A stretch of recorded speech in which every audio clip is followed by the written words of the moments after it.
Welcome to Jurassic Park. 1993's Jurassic Park was a worldwide phenomenon. It sparked 2 sequels, followed by another trilogy, the Jurassic World trilogy. These 6 movies have combined to make over $6 billion worldwide. But let's be brutally honest here. Of these 6 movies, how many of them are really great? I mean, the first one is an all-time iconic classic. The second and third, they're fairly mid. Jurassic World, that's pretty good.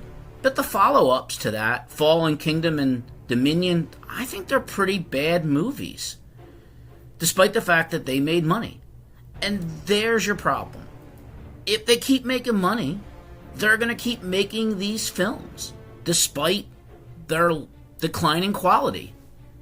Now, this past weekend gave us the release of Jurassic World Rebirth.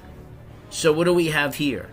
Is this going to be not only a box office success, but a good movie as well? Or is this just going to be yet another financially successful, yet imminently forgettable dinosaur movie? Well, before we answer that, let's talk a little bit about the plot for the film Jurassic World Rebirth. Let's talk. So it's 5 years after the events of Jurassic World Dominion, and the planet's ecology has proven to be largely inhospitable to dinosaurs. Those remaining exist in isolated equatorial environments with climates resembling the ones in which they first thrived. The 3 most colossal creatures within that world's biosphere hold the key to a drug that will bring miraculous life-saving benefits to humankind. But in order to get that, you have to go get to these dinosaurs. So a pharmaceutical company hires a team of covert operatives to venture to a remote island that was once the site of the original Jurassic Park research facility. The team's goal is to retrieve DNA from these 3 large dinosaurs. However, they encounter monstrous genetic experiments and other dangers left behind on the island. So what works in this film? Well, just like all the others, the special effects, they're pretty outstanding. Yeah, we've seen the dinosaurs on the screen now since back in '93, but I have to say, I'm still impressed by the quality of the CGI. Whether these are dinosaurs in the ocean, in the air, or on the land, all of them look pretty amazing. Some are beautiful, some are frightening and terrifying, but they all look great. From an action standpoint, it's pretty solid. You know, this is a Jurassic Park / World movie, so you know you're going to get humans chased by dinosaurs, dinosaurs killing humans, dinosaurs killing other dinosaurs. It's all very fun and gory and bloody. And it's done well here. You know, some pretty good chase sequences as well. And we also get fairly solid performances from both Scarlett Johansson and Mahershala Ali.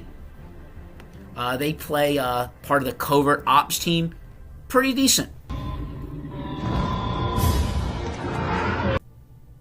What doesn't work in this film, however, is it is just overstuffed with cast. There are so many people in this movie, and you know, and this is no spoilers, you know some of them are going to die, but as they do, it's just like, oh, so-and-so died, I don't even remember his name, because there's just so many people. Also, for some reason, the film introduces us to this family of 4 that just show up in the middle of the ocean, get attacked by dinosaurs, and latch on with our team. And I have to tell you, if you remove the family of 4 from this film, it changes absolutely nothing. They're just forgettable. They're clearly just here to have more people be chased by dinosaurs. And of course, there's kids involved with this family, so you know, you got kids getting chased by dinosaurs, which you have in every one of these films. It changes nothing. And finally, it's just all so unoriginal at this point. Look, I'm not seeing the Jurassic movies for their, you know, brilliant plot, their twists and turns, their cleverness, but I'd like a little bit of plot, a little bit of originality. But you know what? That probably doesn't matter, because these movies have a formula and they make a lot of money. And until one of these movies actually flops, we're not going to get anything new from this franchise. I think it would have been better to cut out the family, just make a tighter, smaller film, focus on our people going in there, trying to survive, get what they got to get, and get out of there. Look, this movie could have been called Jurassic Park Rehash, because that's what it is. It's like seeing your favorite band, except now it's 40 years later, and they have a new lead singer and new members. Yeah, it's the same songs. It's the same music. But it doesn't really sound the same, does it? And it doesn't really feel the same. Overall, Rebirth hits most of the vintage Jurassic Park beats, but it feels like they're just going down a checklist. Look, if you like these movies and you're just in it for the cool special effects, which I admit are pretty amazing, and the cinematography is spot on, then yeah, fine, you're gonna like this. But it's just more the same in terms of story and plot, by which I mean they're both just superficial. So, it's probably gonna make a lot of money, but you're gonna see it, you're gonna walk out of there, and you're gonna forget all about it.